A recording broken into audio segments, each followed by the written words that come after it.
influenza vaccination. Now, these servicemen did not have a choice. Either they got the vaccination or they went to the brig for 5 or 10 years of incarceration. The tragedy is, to me, the manufacturer of this forced vaccine was a man named John D. Rockefeller, who made literally millions of dollars in vaccine sales to the U.S. government. At the same time, because of what happened in World War I, Rockefeller greatly consolidated Standard Oil contracts worldwide. Rockefeller made billions, billions, and billions from his contract and war profiteering that he did. And I'm going to show you specifically what happened at that time. So, the influenza pandemic of 1918 officially began at the Spanish training bases in Spain in 1918. Between 1918 and 1920, it's estimated that 50 million people worldwide died. For what? How did this pandemic begin and what caused it? Let's take a look at it. I challenge any public health researcher, any medical doctor, any vaccine purveyor and injector. I challenge them publicly to show me where this information is false, where it is misleading, where it is untrue. I challenge you publicly to debate this. Following the mass vaccination injections in the U.S. soldiers, the soldiers within 2 to 3 weeks of the vaccines are all crowded into troop convoy ships and sent to train in Spain. Entering into these closed quarters bunks with rough seas caused many to become seasick. They become very stressed. They know they're going to war. They're not happy leaving their family, leaving their loved ones. Many of them have never been away from home. They're homesick as well. The stress and the reaction to these untested vaccines was evident in the death rate of soldiers even making the voyage across. It was unprecedented in sickness,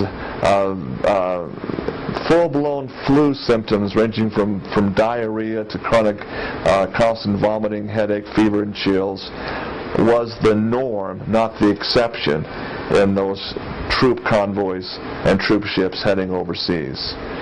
All you have to do is read letters home, read journals, diaries, entries of these soldiers, and it was literal hell in that 6 weeks of mobilization. So, when you got the massive vaccinations of influenza, and then having the stress of the terrain of these young recruits aged 18 to 34, again, 18 years of age to 34 years of age, we see now that they've got the flu being passed back and forth to each other. And each time it passes forth, there's a little bit of mutations going on. And then the U.S. soldiers hit the bases of Spain. And what happened there?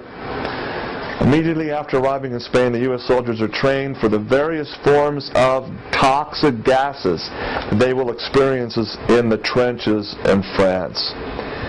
Reports had it that drill sergeants at 4 o'clock in the morning to the sleeping sick men in their barracks bunks would throw live canisters of gas, and an alarm would ring, and they would jump immediately getting into their gas masks and protective suits.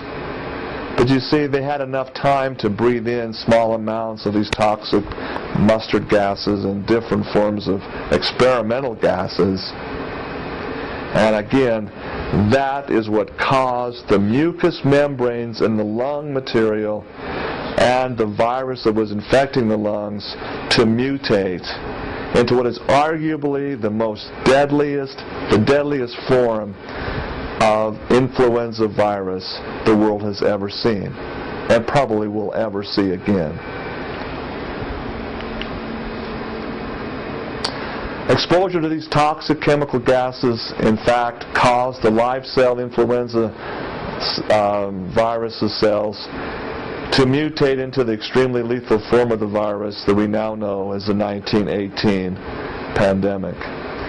Tragedy, absolutely. Millions of young, healthy men and women aged 18 to 34 die worldwide as a result of the vaccinations in combination with this unnatural, highly toxic chemical exposure. Folks, there was not a single American family in the year 1918, 1919 that did not have a friend or loved one aged 18 to 34 die. Every family in America bought black wreaths at this time. Absolutely tragic. Again, absolutely the cause of a bad vaccine. Now, this truth will never be told to you on the CBS Evening News, but it is absolutely true nevertheless. Something that everybody in America needs to understand today. So what happened following the defeat of Germany? Well,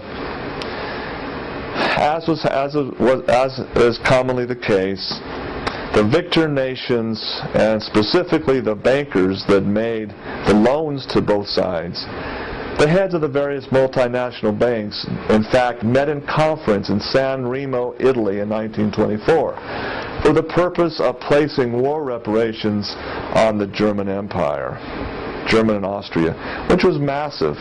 They had massive wealth and holdings across Europe. John D. Rockefeller and the Rothschild families at this time, they greatly consolidated their wealth because, you see, they funded both sides of the conflict at the time. Soon after 1924, John D. Rockefeller officially forms a French oil conglomerate. He did this on March 28th of 1924 and named it Total. And it was very literally the French Company of Petroleums, also known as CFP, Company of French Petroleum.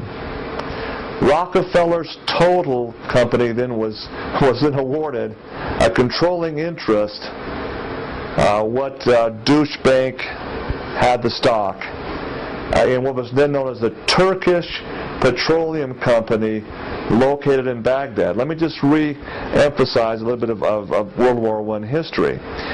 The Archduke of Austria that was assassinated, the main warring parties in World War I, the main ally of Germany and Austria was what was then called the Ottoman Empire, which included the nation-state of Turkey, Greece, Iraq, Iran, and all of Persia at that time. And in fact, all of the Middle East was in part of the Turkish Ottoman Empire. Now, as part of the breaking up of the interests of the losing faction, the Ottoman Empire, the Turkish Empire, was broken up into multinational companies. The Turkish Petroleum Company, which was the massive, really the only real, this is what's so funny, it's the only real competitor to Rockefeller Standard Oil worldwide. This was their main competitor, and because of the war reparations, it all fell like a low-hanging plum right into Rockefeller's hands. And it became known as the Iraq Petroleum Company. This company was eventually nationalized by Saddam Hussein around 1990, which led to a lot of bitter infighting with Rockefeller interests and George Herbert Walker Bush. This is why George Bush Sr. had a vendetta against Saddam Hussein more than anybody else. Today, 2008, Total Inc. is a true multinational, mega military-industrialist corporation. Total operates offices in more than 130 countries worldwide, and folks, has over 110,000 employees. Not surprisingly, two of Total's prime wholly owned subsidiaries